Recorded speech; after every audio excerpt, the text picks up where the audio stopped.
Hi guys. सो आज हम जो है मोस्ट इम्पोर्टेंट टॉपिक जो कि गारंटी 100% आएगा ही आएगा, मतलब उसका एक ना एक क्वेश्चन तो आएगा ही आएगा। तो हमारा टॉपिक है ऑटो साइकिल, ये बीएमई का यानी बेसिक मैकेनिकल इंजीनियरिंग, जो कि सेट ए वाले स्टूडेंट पढ़ रहे हैं और जिनकी सेट बी में बैक लगी है उनका टॉपिक है। ये क्वेश्चन जो है ये 3-4 तरीके से पूछा जा सकता है कि या तो आप वर्किंग प्रिंसिपल बताएं, दूसरा क्वेश्चन पूछ सकता है कि आपको डेरिवेशन आना चाहिए एफिशिएंसी निकालने का, जो कि आता ही आता है। और फिर है तीसरा क्वेश्चन जो कि आता है डेरिवेशन जो आप निकालोगे एफिशिएंसी का, तो एक फार्मूला आएगा, मैं आपको दिखाता हूँ। जैसे जो फार्मूला आया है, जैसे ये फार्मूला अपना डेरिवेशन निकालने के बाद आया। अब ये फार्मूला अगर आपको समझना हो कैसे आया तो ये मैं आपको बताऊंगा। एन यानी ये जो है ये एफिशिएंसी, ये 1 - 1 अपॉन ये आर, जो आर सी जो लिखा है इसे कहते हैं कंप्रेशन रेशो। ये हमें क्वेश्चन में दिया रहेगा। और ये जो है ये है गामा, गामा -1। तो हमें क्वेश्चन, मैंने इसमें डायरेक्ट गिवन इनपुट लिया है। क्वेश्चन में हमें कुछ दिया रहेगा कि ऑटो साइकिल दिया है, ऐसा ऐसा है, तो उसमें उसका कंप्रेशन रेशियो इतना है। तो और अपने को गामा की वैल्यू पता होनी चाहिए, एयर में 1.4 रहती है। तो 1.4 में से अपन 1 माइनस करेंगे ये, और यहाँ पे अपन आर सी की वैल्यू रख देंगे 7। ये वैल्यू रखने के बाद इसको अपन जब इसमें पावर में करेंगे तो ये वैल्यू आएगी। इसके 1 अपॉन में इसको करेंगे तो ये, और फिर 1 माइनस ये, तो जैसे 0.54 ये आया, तो 0.54 ये मतलब 54.08% इसकी एफिशिएंसी है। इस तरीके से मैं आपको एक दो क्वेश्चन यहाँ पे और दिखाऊंगा। तो पहले और एक क्वेश्चन और आता है कि पीवी और टीएस डायग्राम बताएं। तो सबसे पहले ऑटो साइकिल पढ़ने के दो प्री रिक्विजिट्स है। पहला ये कि आपको थर्मोडायनेमिक्स की प्रोसेस पता होनी चाहिए। बहुत सिंपल है, थर्मोडायनेमिक्स की प्रोसेस ये ना 4 तरीके की प्रोसेस होती है। पहला आइसोकोरिक कांस्टेंट वॉल्यूम, यानी ये पीवी डायग्राम है। जब कांस्टेंट वॉल्यूम यानी वॉल्यूम चेंज नहीं हो रहा हो, प्रेशर चेंज हो रहा हो, तो इस प्रोसेस को हम कहते हैं कांस्टेंट वॉल्यूम। दूसरी प्रोसेस है आइसोबारिक प्रोसेस, यानी कांस्टेंट बारिक है, बार जो यूनिट होती है प्रेशर की होती है, इससे आप याद रख सकते हैं। जब कांस्टेंट प्रेशर रहता हो और वॉल्यूम चेंज ना करे तो हम इसे कांस्टेंट प्रेशर रख लेते हैं। फिर तीसरी है आइसोथर्मल, इसका मतलब है कि जब अपन प्रेशर और वॉल्यूम का प्रोडक्ट करते हैं वो कांस्टेंट आना चाहिए। और चौथी प्रोसेस जो हर जगह इसमें यूज़ होगी वो है एडियाबैटिक प्रोसेस। एडियाबैटिक प्रोसेस यानी when Q is equal to zero. Q is मतलब हीट, जब हीट का ट्रांसफ़र नहीं हो रहा हो, ना गेन हो रही हो ना लॉस हो रहा हो, कुछ नहीं हो रहा हो, तब वो एडियाबैटिक प्रोसेस है। और रिवर्सिबल एडियाबैटिक प्रोसेस यानी कि ऐसा जब not no heat is added और रिमूव फ्रॉम द सिस्टम। दूसरा कि मतलब जब वो सिस्टम जो है वो चल रहा है और विदाउट वेस्टिंग एनी एनर्जी वो रिवर्स भी जा सके, तो उसे हम कहते हैं रिवर्सिबल एडियाबैटिक प्रोसेस। ठीक है। एक छोटा कॉन्सेप्ट और आता है कार्नोट साइकिल का भी, वो भी इसी वीडियो में कवर कर लेते हैं। कार्नोट साइकिल का मतलब है कि कोई जो इंजन है वो अपने मतलब एफिशिएंसी 100% जब देता है, जो कि प्रैक्टिकली पॉसिबल नहीं है, ये थेरोटिकल कॉन्सेप्ट है जो कि साइंटिस्ट कार्नोट ने दिया था। और इसी के प्रिंसिपल पे आगे जाके स्टडी करके diesel cycle, auto cycle, dual cycle का इन्वेंशन हुआ है। तो इसमें कहना ये था कि जब कोई इंजन अपनी एफिशिएंसी 100% देता है, तो ऐसा उस मतलब कार्नोट का कहना था कि इंजन अपनी एफिशिएंसी 100% कहता है, लेकिन ये प्रैक्टिकली पॉसिबल है ही नहीं।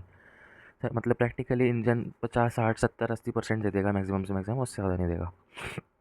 फिर हम पढ़ेंगे अब 4 स्ट्रोक पेट्रोल इंजन का वर्किंग प्रिंसिपल। तो गाइस ये जो है ये है सिलेंडर। सिलेंडर यानी जैसे आपकी मानो पानी की बोतल है या कोई भी है, गैस जो रहता है गैस का सिलेंडर, वैसा सिलेंडर है। फिर यहाँ जो है ये पिस्टन है। पिस्टन यानी जैसे आप ये मानो आपका पानी की बोतल है, एक अज्यूम कर लो, इसमें अगर आप ऐसे ऐसे करके दबाओगे तो दबाने से पानी ऊपर जाते जाएगा।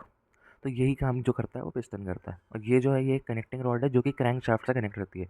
मैं आपको इसी वीडियो में थोड़ा सा एक क्लिप लगा दूंगा कि कैसे काम करता है ये तो जैसे क्रैंक शाफ्ट जो काम करती है, क्रैंक शाफ्ट ऐसे मतलब कनेक्टिंग रॉड ऐसा लगा है और यहाँ पे चक्का लगा है क्रैंक शाफ्ट। तो ऐसे क्रैंक शाफ्ट आगे बढ़ी, चक्का भी आगे बढ़ा, फिर क्रैंक शाफ्ट पीछे गई, चक्का पीछे गया, फिर आगे गई पीछे गया। तो ऐसे करके अपना जो व्हील जो है वो रोटेट करता है। फिर जो स्टार्टिंग में जैसे सबसे पहले अपना ये सिलेंडर आया, तो अब पेट्रोल इंजन में जो ये है इनलेट वाल्व, यहाँ से अपन मटेरियल डालेंगे, फ्यूल एयर, यहाँ से अपन बाहर निकालेंगे। तो जब ये कुछ नहीं रहता स्टार्टिंग में, पिस्टन जो है ये सबसे ऊपर रहता है, यहाँ यहाँ पे। इसे इस पोजीशन को हम कहते हैं टॉप डेड सेंटर, TDC।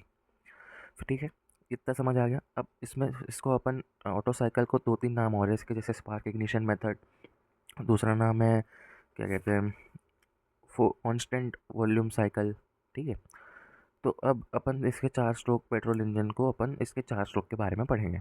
तो स्टेप 1 में अपन पहला स्ट्रोक पढ़ेंगे जो कि है सक्शन स्ट्रोक। सक्शन स्ट्रोक का मतलब सक करना, यानी सक करना मतलब चूसना, ऐसे निकालना। तो कार्बोरेटर जो रहता है अपने, मतलब आपने सुना होगा कि अपने जितनी टू व्हीलर वगैरह है, पेट्रोल वाली गाड़ियाँ हैं, उसमें कार्बोरेटर रहता है। वो क्या करता है कि वो एयर और पेट्रोल को मिक्स करके प्रॉपर मतलब अमाउंट में उस सिलेंडर में भेजने का काम करता है थ्रू इनलेट वाल्व। ठीक है, अब ये अपना सिलेंडर है, पिस्टन नीचे आ जाएगा, क्योंकि अब अपन ने सबसे पहले केस में आउटलेट वॉल्व को बंद कर दिया, इनलेट वॉल्व से अपन ने एयर और पेट्रोल डाला। तो जैसे यहाँ पे था पहले अपना पिस्टन, तो जैसे जैसे आएगा वो धीरे धीरे नीचे आ गया। अब वो नीचे जहाँ तक आता है, वो नीचे वाली पोजीशन को अपन कहते हैं बीडीसी। बीडीसी मतलब बॉटम डेड सेंटर। तो इस तरीके से अपना पहला स्ट्रोक हो गया। अब अपन ने दोनों वॉल्व को बंद कर दिया, इनलेट वॉल्व भी बंद कर दिया, आउटलेट वॉल्व भी बंद कर दिया। अब अपन करेंगे दूसरा स्ट्रोक कंप्रेशन। कंप्रेशन स्ट्रोक यानी दबाना। तो ऊपर अब अपना यहाँ है, अब नीचे से अपन एनर्जी डाल रहे हैं ऊपर जाने के लिए। ठीक है, तो ऊपर जैसे मानो यहाँ तक जाएगा। ठीक है, जैसे यहाँ पे मैंने बनाया है कि यहाँ तक जाएगा कंप्रेशन करने से, यानी ऐसा है कि अगर आप अपना हाथ इस तरीके से पकड़ते भी हैं, तो अगर आप 2 मिनट तक पकड़ के रखेंगे तो वहाँ जो गर्म गर्म हो जाएगा अपना हाथ, उसी का मतलब कंप्रेशन करने से आपका टेम्परेचर वहाँ का बढ़ जाएगा। तो अब वापस अपना जो पिस्टन है वो टीडीसी पे आ गया। अब उसके बाद यहाँ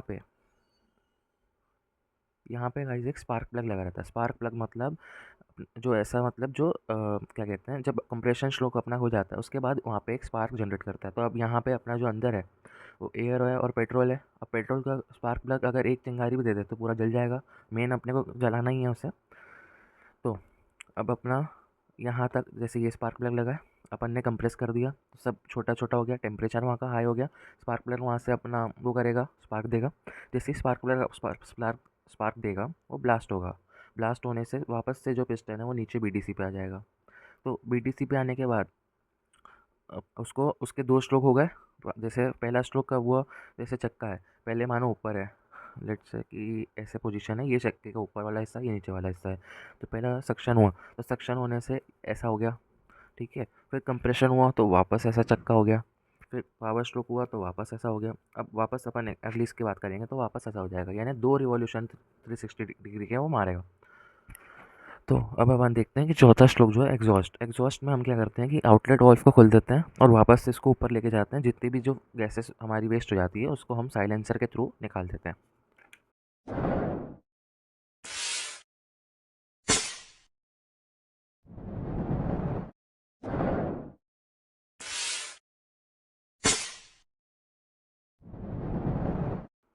ये जितनी मैंने आपको बोला है ये है 4 स्ट्रोक पेट्रोल इंजन की वर्किंग। आप इसी में सारे डायग्राम और अपने मन से जो आपको समझा है थ्योरी लिख देना। फिर यहाँ पे थोड़ी जनरल थ्योरी है व्हाट इज़ ऑटो साइकिल के बारे में। जैसे किसने इन्वेंट करा, तो निकोलस ऑटो नाम के साइंटिस्ट थे, जर्मन साइंटिस्ट थे, 1862 में करा था। जितने भी पेट्रोल इंजन उन पे एप्लीकेबल है। स्पार्क इग्निशन इंजन भी कहते हैं। 4 स्ट्रोक इंजन जो रहता है वो 2 रिवॉल्यूशन मारता है, जैसे कि 2 स्ट्रोक पे 1 रिवॉल्यूशन और दूसरे 2 स्ट्रोक पे 2। ये 4 आप स्ट्रोक के नाम हैं, आप अच्छे से याद कर लेना। इसे हम कांस्टेंट वॉल्यूम साइकिल भी कहते हैं। इसका एप्लीकेशन है कार, मोटरसाइकिल, एरोप्लेन, जनरेटर। अब अपन आते हैं पीवी और टीएस डायग्राम पे। तो पीवी डायग्राम इसका ऐसा है कि सबसे पहले तो मैं नेक्स्ट पेज पे बना के दिखाता हूँ आपको।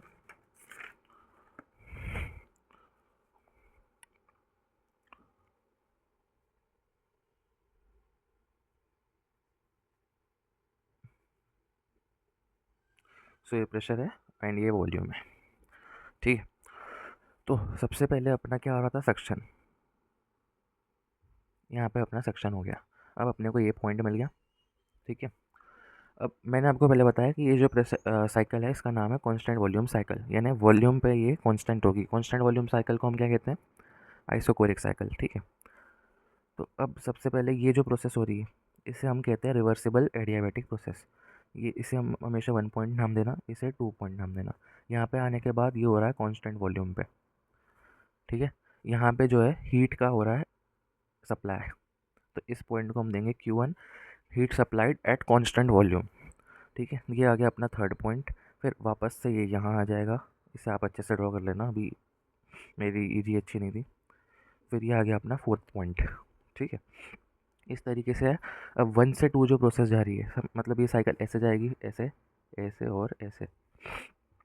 1 से जो 2 प्रोसेस हो रही है उसे हम कहते हैं reversible adiabatic compression. Reversible adiabatic compression.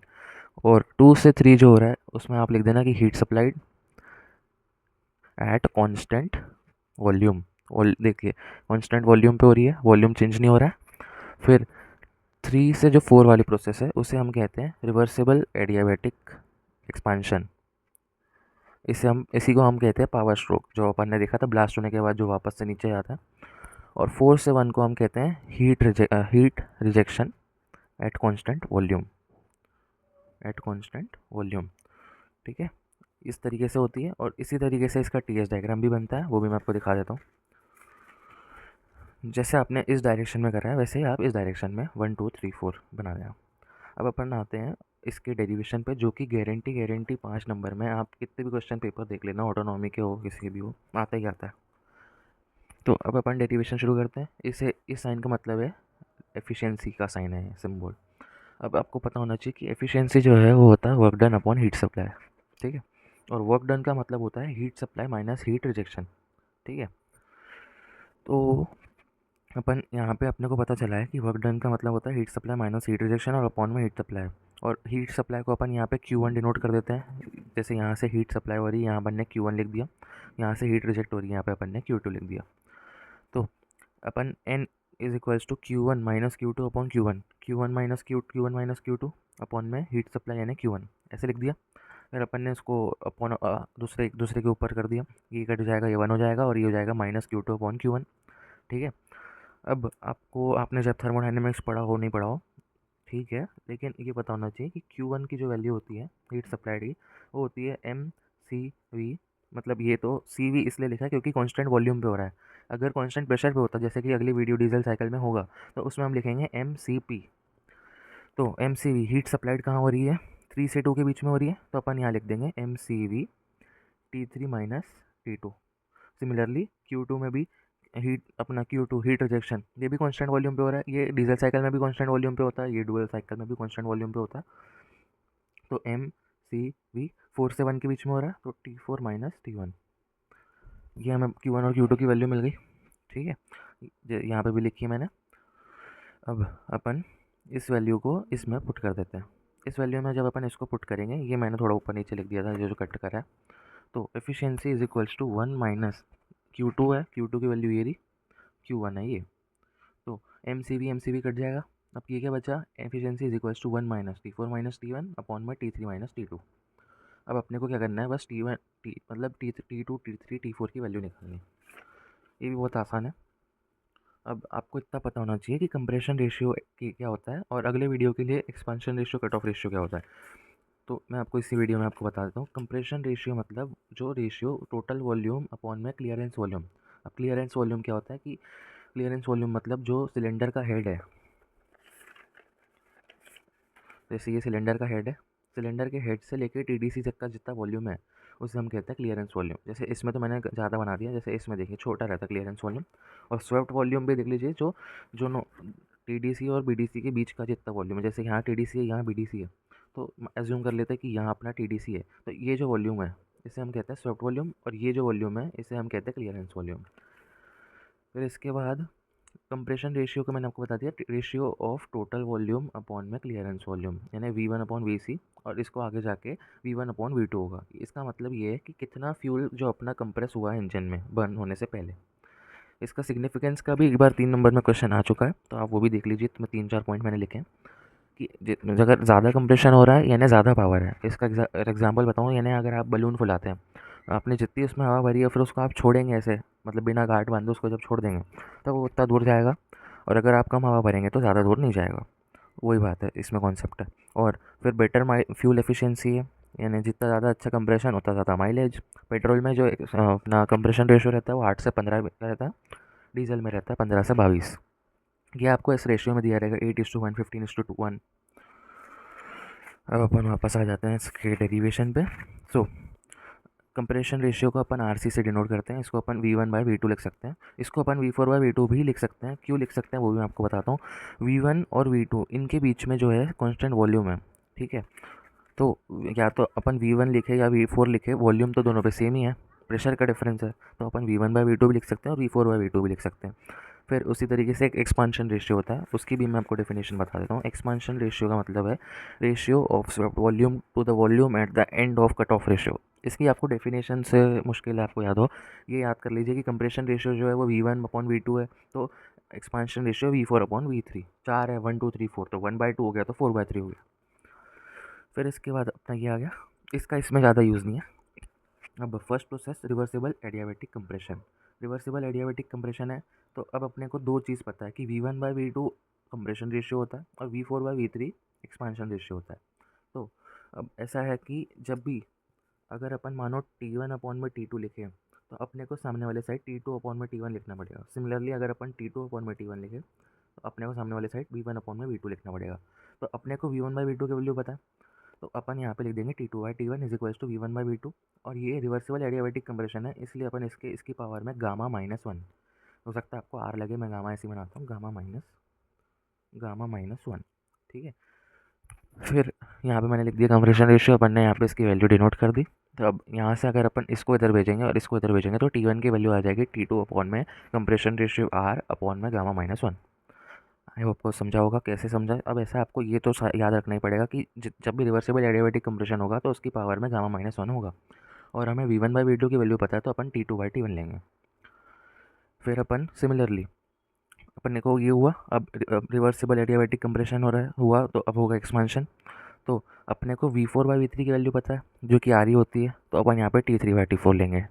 तो T3/T4 is equals to V4/V3 की पावर गामा-1। अपन ने यहाँ पे आर लिख दिया, और यहाँ से अपनी T4 की वैल्यू आ गई, जो कि है T3/R की पावर गामा-1। समझा आपको? बहुत सिंपल चीज़ है, इसमें कोई हार्ड चीज़ नहीं है। फिर इसके बाद हाँ, इसके बाद एफिशिएंसी इज इक्वल्स टू, ये अपना अपन ने पहले फार्मूला निकाला था, ये वाला, सॉरी, ठीक है, ये फार्मूला निकाला था। अब इसमें अपन वैल्यूज़ पुट करेंगे, तो वैल्यूज़ पुट करेंगे तो अपने को, अपन ने काय की वैल्यूज़ निकाली है, एक अपन ने T1 की वैल्यू निकाली है और एक अपन ने T4 की वैल्यू निकाली है। T1 की वैल्यू ये रही T2 के फॉर्म में, और T4 की वैल्यू रही T3 के फॉर्म में। इसको दो तीन तरीके से डिराइव कर सकते हैं, या तो आप सारी वैल्यूज़ T1 की फॉर्म में ले आओ और फिर डिराइव कर दो, लेकिन ये भी आप कर सकते हैं, क्योंकि आपको इसमें सिर्फ दो ही चीज़ की वैल्यू निकाली है। तो आपने बेसिकली न्यूमरेटर की वैल्यू निकाली है, अब अपन न्यूमरेटर में ये वैल्यू रख देंगे। ये वैल्यू रखने के बाद अपन T3 - T2 ऊपर भी है, T3 - T2 नीचे भी है, तो इसको अपन कॉमन निकाल लेंगे। कॉमन निकाल लिया, कट जाएगा, तो 1 माइनस, अब ये 1 अपॉन, ये क्या बचा है, RC/गामा-1, तो 1/RC/गामा-1। फिर इसको यहाँ लिख देंगे, efficiency is equal to 1 - 1 upon compression ratio की पावर गामा-1। आई होप आपको समझा होगा, नहीं समझा तो आप वापस से एक बार वीडियो देख लेना। अब RC अपने को यहाँ पे दिया हुआ है कि RC दिया है 7:1, 7:1 का मतलब 7 होता है, और गामा की वैल्यू 1.4। ये मैंने आपको शुरुआत में बताया था, एक बार आप इसको प्रैक्टिस करके देख लीजिए, आपको अगला क्वेश्चन भी मैं करवाता हूँ।